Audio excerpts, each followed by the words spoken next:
Hi guys, I'm spreading awareness in my mental health. I've had schizophrenia since I was 19-year-old. My name's Bruce Gallup from Scotland. I'm going to start from the beginning in my mental health, how I got paranoid schizophrenia. What happened was I got tickets for the concert and me and my mates were in a queue at Princess Street in Edinburgh. And it was a Virgin Megastore at the time. And what happened was we waited about 8 hours for the tickets and then we just got like pushed in and that. So anyway, I got the tickets for my birthday and two of my mates went and we went on a bus to Loch Lomond where the concert was. I had one beer and I remember sitting down on the grass and somebody was sick beside me and it nearly went all over me and it nearly spoiled the concert, you know. My mate had a joint in that and my other mate had a bit of a joint as well. And what happened was I could name some of the bands. Primal Scream was there, Black Grape was there, Cast was there. Who else? Black Grapes, Primal Scream. Uh, what do you call them? What do you call them again? The Manic Street Preachers were there. And Paul Weller, I missed him. He was the next day. They were there for 2 days at Loch Lomond. It was 1996. And what happened was I felt really ill afterwards. And my mates were saying to me on the bus coming back, "Are you alright, Bruce? Are you alright?" And I was spaced out. I was just totally spaced out, Ken. So I came back to my mum's house after I went back to the Loch Lomond concert. And what happened was I was on the couch with spaced out and I was hallucinating and everything. I seen goblins in the curtains, I seen stuff like weird things on the wall and that, like spiders and all that. And I seen a picture of well, what I thought it was, like at the time when I was hallucinating, it was like a pig in a man's body and it was a pig's head and it was sitting down in like a hole on the ground. And it was like Jesus because I used to go to church before I got mentally ill and that for a wee while. I went to church for a wee while. My auntie was wanting me to go to a Baptist church and that. But I'll tell you Mary that when I get, I tell you I got diagnosed with schizophrenia. So anyway, my mum got an ambulance and she thought I was spiked with a drug or something. And I remember moving my head like that. I was all moving about and that. And I was in the ambulance and they took me to this hospital, but I never knew much about mental illness at the time. So anyway, they took me to the hospital and I got diagnosed with psychotic illness. So they were treating me for about 6.5 weeks, and it was the only time in my whole life I went into hospital with schizophrenia.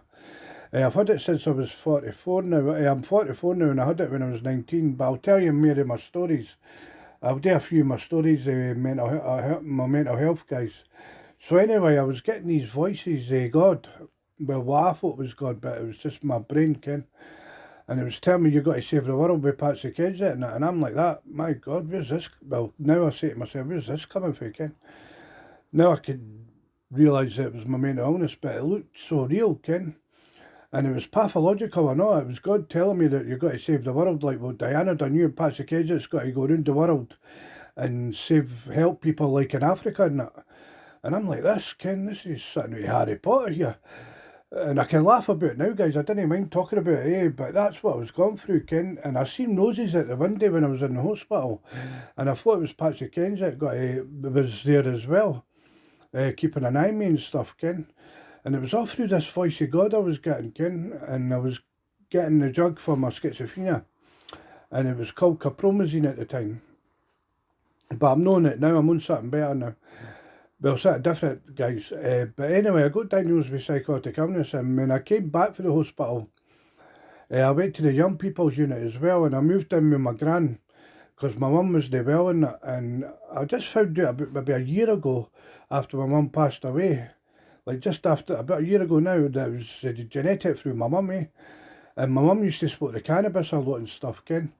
But this time with Patsy Kids, it was true what I was went through, guys. It was like she was dedicating music to me, and it was through God that he was the person who was sending the message through Patsy Kids. He was like the delivery guy, sort of sending messages to each other. And we were sending messages to each other and everything, Ken. And God wanted me to become a Catholic in that when I came out of the hospital. And he was saying stuff like, please come try and join a church or something, and I want to hear from you more in that. And I'm like, where's this coming from, Ken? So I was hearing these voices of God in that, and I was saying to myself, my goodness, where's this coming from, Ken? And he was saying, I love you, my son, I love you, I love you, I love you, I love you. See, the voices never told me what to do or anything, but I was getting messages from the telly when I moved in with my mum, my gran, after I was in the hospital. And I just remember when I was in the hospital, I never knew where I was. I thought I was in some prison or something. And I just met a lot of nice people. I met a nice guy who passed away about 3 years ago, and his name was Michael. He was a good friend of mine, unfortunately. He passed away with cancer, and he was really intelligent and that. He was really nice and brilliant and everything. So anyway, my gran visited me now and then in the hospital. And then there was a time when I cracked up actually for no reason. We had a good day out, me and mum and my gran, and we came back to the hospital, and they shut the door on Ward 3 at the time of the hospital. And I done a Bruce Lee. I tried to kick the door down and stuff, Ken. And my gran and mum got pushed out the way, Ken, like to leave and that. Because I never harmed anybody or anything. And then I got an injection up the backside and then put into a nice intensive care unit, like the ICPU it was called. And I was in there for about maybe 3 weeks, because one of the nurses was taking me back each day to Ward 3 again to see how I got on. So anyway, I can tell you about the lock-up ward. I'll tell you more about that. What happened there was my gran had to get searched and stuff before she got to visit me. And I thought one of the doctors was a witch and stuff, trying to poison me and stuff like that. But all I remember that I was away with it, Ken. I was sleeping most of the time. That's how I could handle it in the locked up ward. What happened there was only a cabinet, a window, and I always seen a bird outside. And I says, I'm going to get out here, I'm going to get out here, I'm going to start getting my life back to normal, Ken. So anyway, I was in the ward for about 3 weeks. And I seen a woman who was mucking about with pens and stuff like that, and like writing in John. She liked a lot of writing in John and that. And my gran says, I'll get her some of them, Ken. So my gran gave her some of the pens, and oh my God, she cracked up, guys. She really cracked up, and my gran was ashamed of it, Ken, and stuff like that. She was really feeling bad for her and that, and sorry for her and stuff, because she came from abroad and that, from Holland, I think it was. And my gran says, oh, she's away, she'll find it, like, no very good, Ken, like, because she's from home and that, she's far from home and that, Ken. So anyway, what happened to me was they gave me a jug once gave me a jug, like a promazine, I think it was called. And I took a bad effect with it. What happened, guys, was all my body went paralysed everywhere. I know I can remember it was paralysed. It was like my whole body was paralysed. So they gave me an injection and took it away. So anyway, I got out of the locked up ward after 3 weeks, and they took me into the ward 3 again. And what happened was I went back to my gran's to stay. And that's when all the things with Patsy Kensit was happening. And my gran used to say, try keep yourself occupied, so didn't put your mind to it all the time, Ken. And what happened was I was hearing voices of God saying, yous are going to save the world. And every time there was a song on the radio when I was in my bed trying to sleep, I was listening to the radio.